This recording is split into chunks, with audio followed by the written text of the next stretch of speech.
மதிப்பிற்குரிய கூட்ட தலைவர் ஐயா செந்தில்குமார் அவர்களே, மரியாதைக்குரிய இரு பெரும் கொடையாளர்களாகிய ஐயா செல்லப்பெருட்டியார் அவர்களே, ஐயா புதுக்கன் அவர்களே, உங்கள் அனைவருக்கும் முதற்கண் எனது வணக்கத்தை தெரிவித்துக் கொள்கின்றேன். ஞாலம் இலக்கிய அமைப்பில் என்னை பேசுவதற்கு வாய்ப்பளித்தமைக்கு ஞாலம் இலக்கிய அமைப்பினருக்கும் குறிப்பாக ஐயா முயலையார் அவர்களுக்கும் எனது நன்றியையும் தெரிவித்துக் கொள்கின்றேன். நான் பேசக்கூடிய தலைப்பு தமிழும் பொருளும் என்பது. இந்த தலைப்பை நோக்கும் போது தமிழும் பொருளும் என்றால் தமிழ் என்ற சொல்லுக்கு பொருள் என்ன என்பதை விளக்குவதா,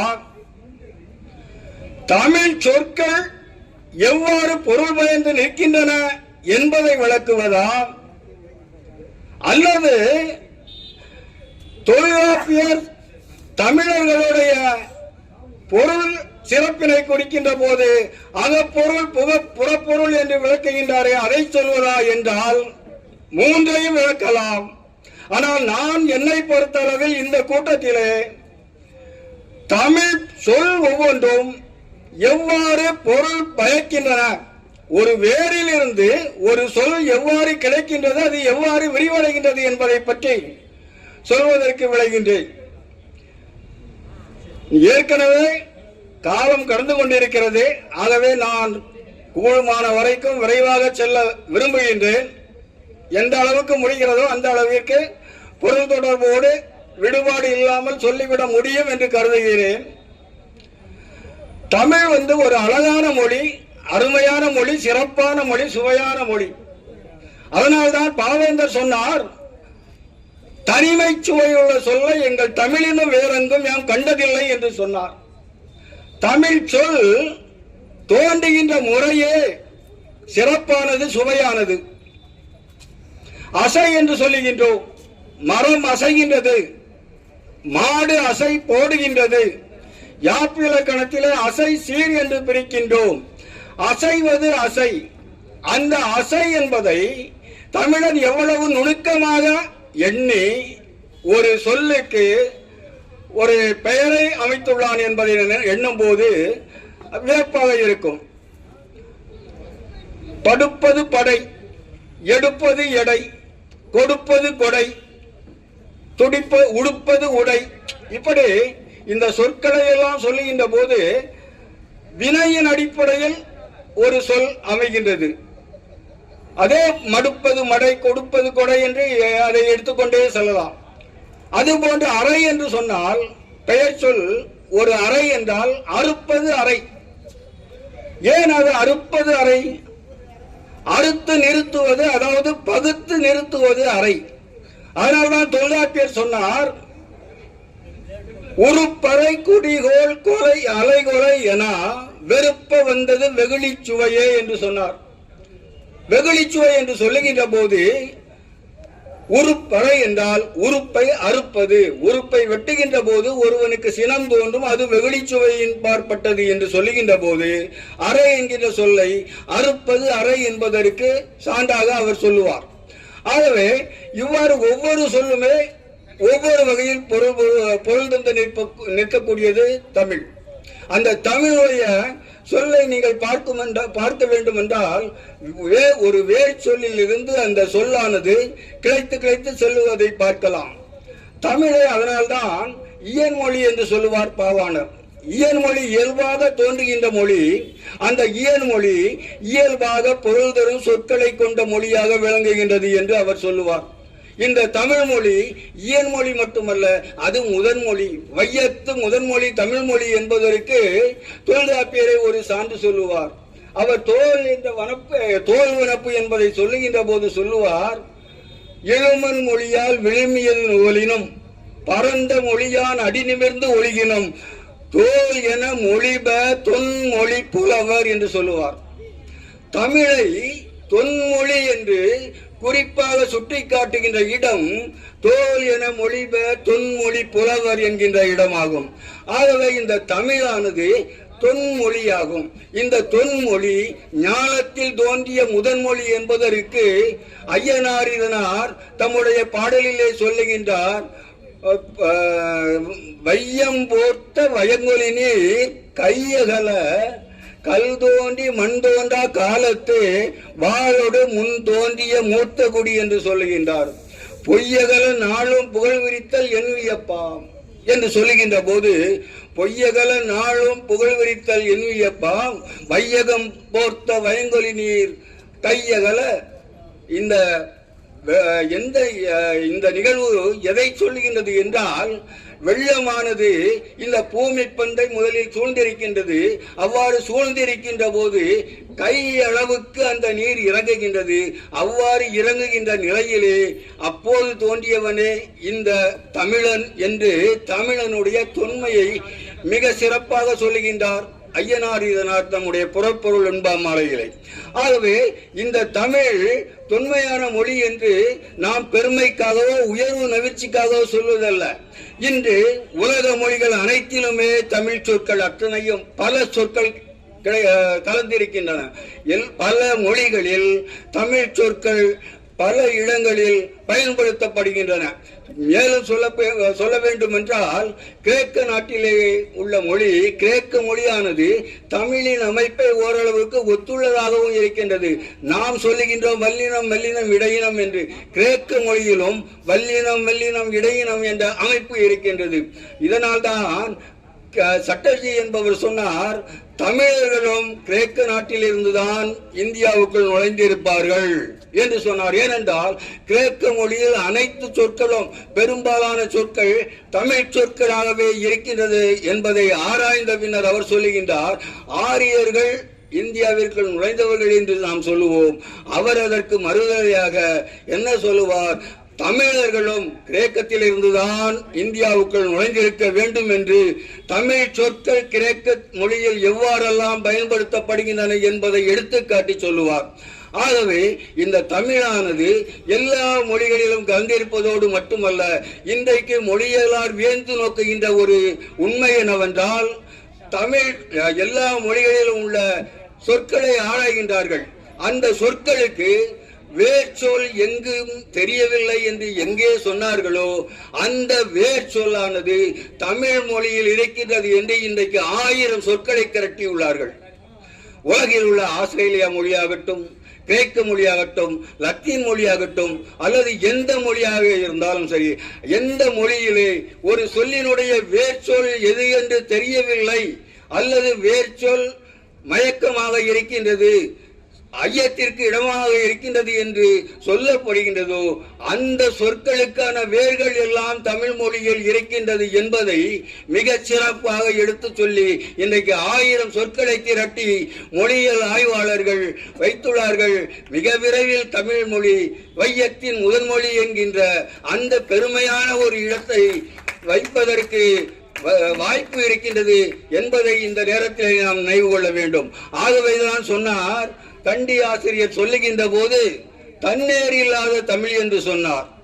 ஓங்களிடை வந்து உயர்ந்தோர் தொழவிளங்கி ஏங்கொலி நீர் ஞாலத்தை இருளகற்றும் ஆங்கவற்றுள் மின்னேர் தனியாளி ஒன்று மற்றொன்று தன்னேர் இல்லாத தமிழ் என்று சொன்னார். அந்த தமிழ் மொழியின் சொற்கள் எவ்வாறு கிடைக்கின்றன என்று சொல்லுகின்ற போது பல இடங்களில் நமக்கு வியப்பு மேலிடும். ஏனென்றால் இந்த மொழியலார் சொல்லுகின்ற போது ஒவ்வொரு சொல்லும் எவ்வாறு தோன்றுகின்றன என்று தொடக்கத்திலே சொற்கள் தோன்றுகின்ற போது ஒரு 5 கொள்கைகளை வரையறுப்பார்கள். அதாவது ஒப்ப மொழி சொல், இமிட்டேஷன் தியரி என்று சொல்வார்கள், டிங்டாங் தியரி என்று சொல்வார்கள், பூபூ தியரி என்று சொல்வார்கள். இவையெல்லாம் ஒன்றை பார்த்து ஒன்றை செய்வது அல்லது உணர்ச்சி மேலிட்டால் செய்வது, இப்படி சொற்கள் எல்லாம் வழங்குகின்றன என்று சொல்வார்கள். ஆனால் இந்த தமிழ் மொழியிலே நெட்டெழுத்து 7 ஓரெழுத்து ஒரு மொழி. ஒரு நெட்டெழுத்து என்றால் அது ஒரு சொல்லாகவே விளங்கும். நெட்டெழுத்து 7 ஓரெழுத்து ஒரு மொழி என்று சொல்லுகின்ற அமைப்பே தமிழ் மொழியின் தனி சிறப்பாக விளங்குகின்றது. இந்த தனி சிறப்பினால் தமிழ் மொழிதான் முதலில் தோன்றிய மொழி என்பதை எளிதில் உணர்ந்து கொள்ளலாம். ஏனென்றால் தொடக்கத்தில் பேச கற்றுக்கொள்கின்ற மனிதன் நெட்டெழுத்து ஒன்றை ஒலிப்பதுதான் அவனுக்கு எளிதாக இருக்கும். அந்த வகையில் தமிழ் சொற்கள் நெட்டெழுத்து ஓரெழுத்தாக அமைந்து பொருள் பயக்கின்ற சொற்கள் நிறைய இருக்கின்றன. இந்த நிலையிலே சொல்லுகின்ற போது ஒவ்வொரு வேரையும் எடுத்து பகுத்து பார்த்தால் நமக்கு வியப்பாக இருக்கும். ஐயா எடுத்து காட்டினாரே, அதுபோன்று பிழை என்ற ஒரு சொல், பிழை என்பது பின்னாகவும் மாறும். பிழை என்பது பிளவை குறிப்பது. பிள்ளை என்று ஏன் சொல்லுகின்றோம் என்றால் பிளவிலிருந்து தோன்றியவன் பிள்ளை. ஐயா செல்லப்ப ரெட்டி அவர்களிடம் தெலுங்கில் என்ன இருக்கின்றது என்று கேட்டேன். அவர் சொன்னார் பிடகு. ஐயா பிடகுவா? பிடவுதான் சொன்னார்.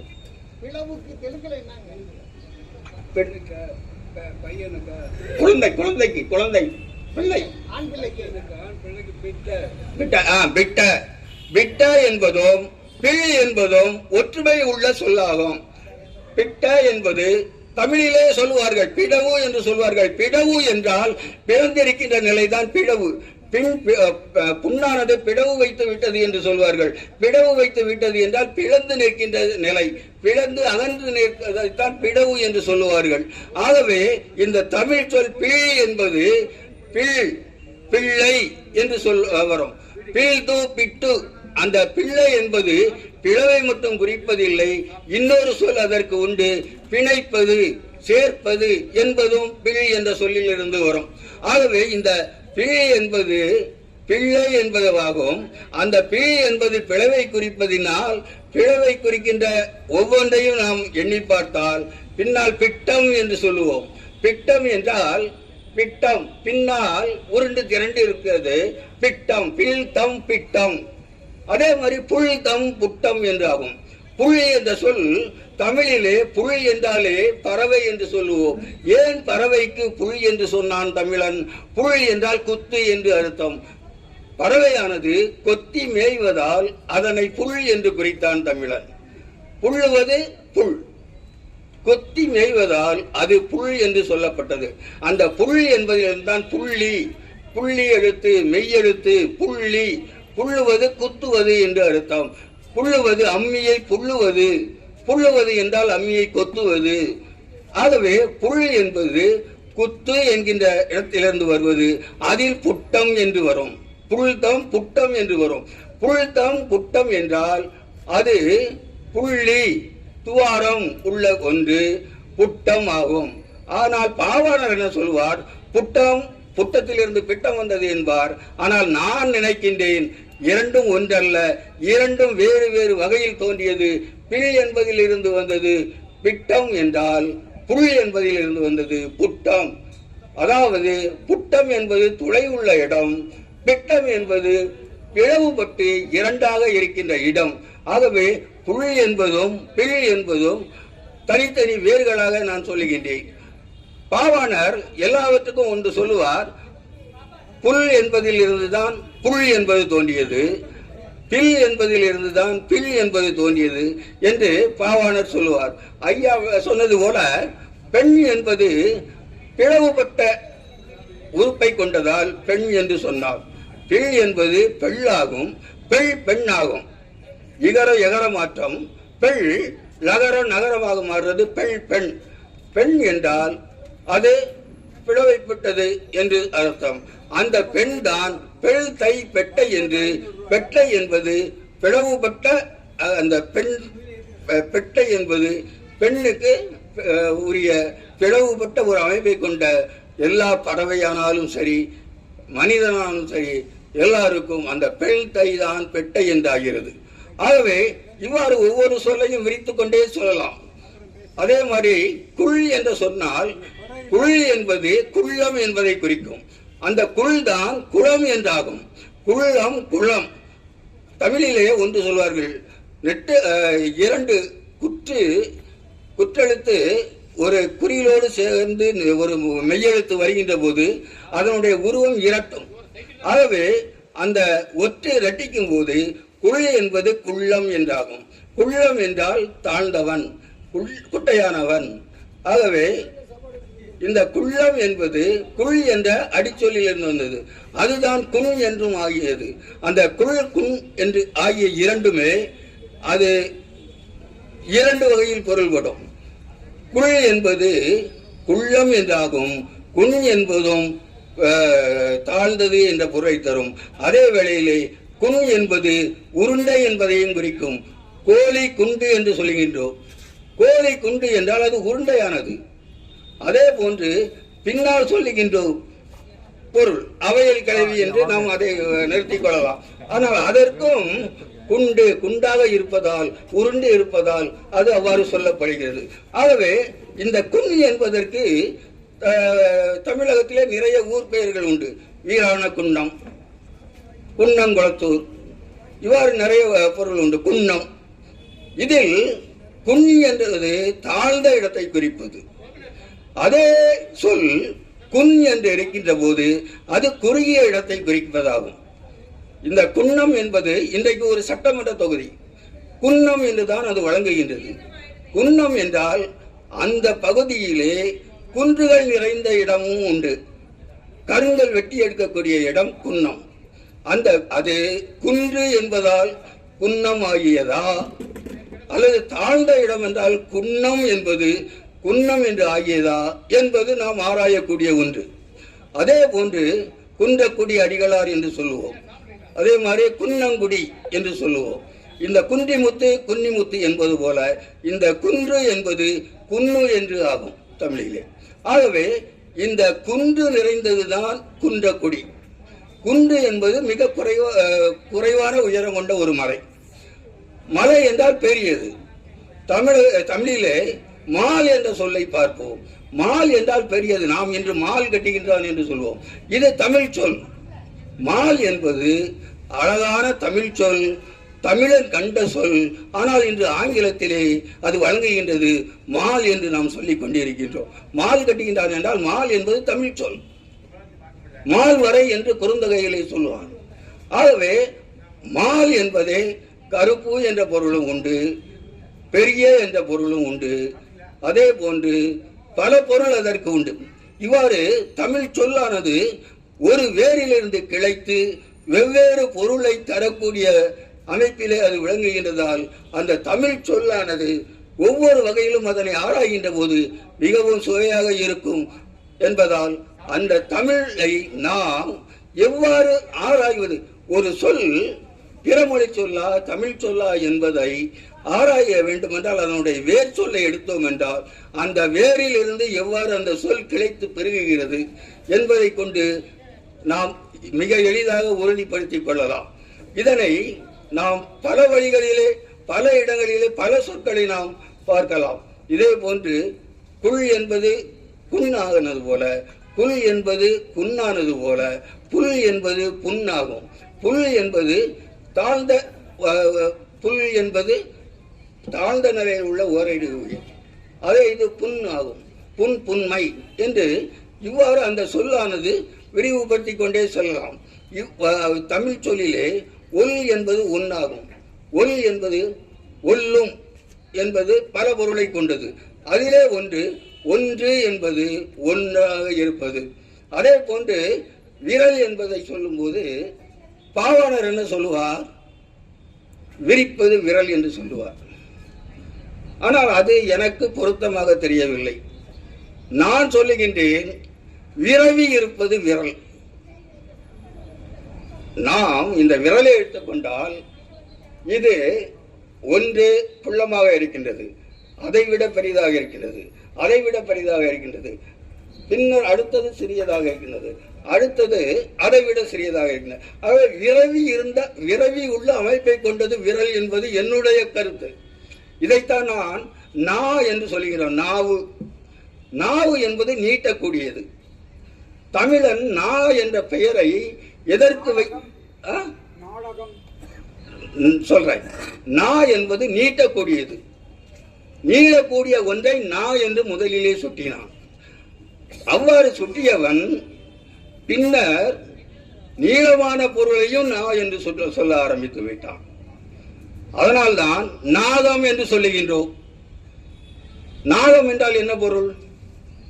பாம்பு அது நீளமாகவா இருக்கின்றது? அதை விட நீண்ட பாம்பெல்லாம் உண்டு. நாகம் என்று ஏன் சொன்னான்? நாகம் என்றால் அது எதிரிகள் விரட்டும் போது தன்னுடைய வாளை மட்டும்தான் கீழே வைத்திருக்கும். அது பாய்ந்து சென்றுவிடும். வால் மட்டும் கீழே தொங்கிக் கொண்டே இருக்கும். ஆனால் எந்த ஒரு பிடிமானமும் இல்லாமல் வேகமாக கடந்து செல்லக்கூடிய அமைப்பை கொண்டதால் அதை நாகம் என்று சொன்னான். அதே போன்று நாங்கூழ் புழு என்று சொன்னான். நாங்கூழ் என்றால் என்ன அர்த்தம்? நா என்றால் நீளக்கூடியது. இந்த நாங்குள் புழு அப்படியே நீண்டு நீண்டு செல்லும். ஆகவே நாங்கூழ் என்று சொன்னான். நாகு என்று நத்தைக்கு பெண்பால் பெயர் உண்டு என்று தொல்காப்பியர் சொல்கின்றார். நத்தையானது கூண்டுக்குள்ளே அடங்கி இருக்கும். ஆமை போன்று தலையை நீட்டிக்கொண்டு ஊர்ந்து செல்லும். ஆகவே இந்த நீண்டு செல்லக்கூடிய ஒரு அமைப்பு. பின்னர் அது நீண்ட பொருளையும் குறிப்பதாக அமைந்தது. நான் என்றால் கயிறு நீளமானது. நாடு பெரிய பகுதி, நீண்ட பகுதி. அதே போன்று நானிலம், நானிலம் என்றால் நீண்ட நிலம். நாலூர் நீண்ட ஊர். நாலூர்னா 4 ஊர்கள் சேர்ந்த ஊர் அல்ல, அது நாலூர் நீண்ட ஊர், நீண்ட பரப்புடைய ஊர் நாலூர். இவ்வாறு இது நான் சிந்திக்கின்ற போது எவ்வாறு ஏ என்ற சொல் ஏ பெற்றாகும் என்று சொல்லுகின்றார் தொல்காப்பியர். ஏ பெற்றாகும் என்றால் ஏ உயர்வு. நீங்கள் ஏனாவில் தொடங்குகின்ற எந்த சொல்லையும் பாருங்கள், அது உயர்வான ஒன்றை சொல்லுவதாகவே இருக்கும். ஏணி, ஏற்றம், எழு, ஏறு, ஏடு, ஏர்.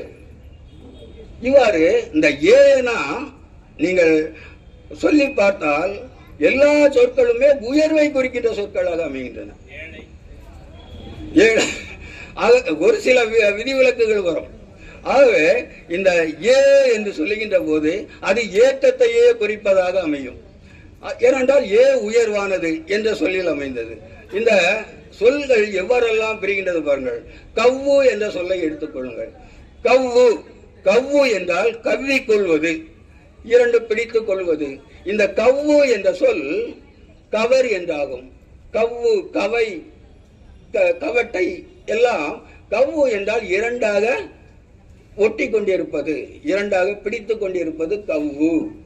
இந்த கவ்வில் இருந்து என்னென்ன சொல்ல வகரம் மகரமாக தெரியும் தமிழ். கவ்வு என்பது கம்மு என்றாகும். தொண்டை கம்முகின்றது, தொண்டை பிடித்துக் கொண்டிருக்கின்றது. கால்களே கம்மல் போடுகின்றவன் கம்மல், கம்முதல் பிடித்துக் கொள்ளுதல் கம்மல். ஆகவே ஒவ்வொரு சொல்லுக்குமே இந்த பொருள் உண்டு. இந்த சொல் எவ்வாறு கிடைத்து வந்திருக்கின்றது என்பதை அறிந்து கொள்ளலாம். அதே போன்று இது அவ்வு என்ற சொல் தான் அம்மு என்றாச்சு. அவ்வு என்றால் நெருங்கி இருப்பது, அணைத்து கொண்டு இருப்பது. அம்மி என்று ஏன் சொல்லுகின்றோம்? அம்மி என்றால் அழுந்து அரைப்பது, நெருங்க வைத்து அழுத்துவது. ஆகவே அதுதான் அம்மி. குளவி என்று அம்மி குளவி என்று ஏன் சொல்கிறோம்? குளவி என்றால் உருண்டையாக இருப்பது. ஆகவே அது குளவி. நீங்க குளவியை பார்த்தால் குளவி உருண்டையாகத்தான் இருக்கும். குளவி உருண்டையாக இருப்பதால் அதை குளவி என்று சொன்னான். அந்த அம்மி என்பது நெருங்கியது, நெருக்கி அரைப்பது அம்மி. அந்த அம்மியில் இருந்துதான் அம்மை என்று சொல்கின்ற சொல் வருகிறது. அம்மு ஆகும். அம்மு என்றால் குழந்தையை கொஞ்சுகின்ற போது அம்மு என்று வரும். அனைத்து கொஞ்சுவது நம்மை நெருங்கி நெருக்கமாக உள்ள ஒன்றை சொல்வது அம்மு. அந்த அம்மு என்பது பின்னர் அம்மை ஆகிறது. அம்மை என்றால் தாய்.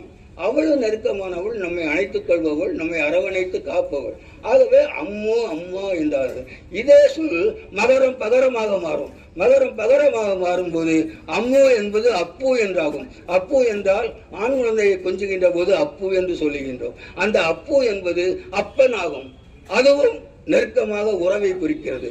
ஆகவே தமிழ் சொல்லானது ஒவ்வொரு வகையிலும் இவ்வாறு விரிந்து பெருகி கிளைவிட்டு வேர்விட்டு வலுத்து விரிந்து செல்லக்கூடிய ஒரு அமைப்பினை சென்று கொண்டது.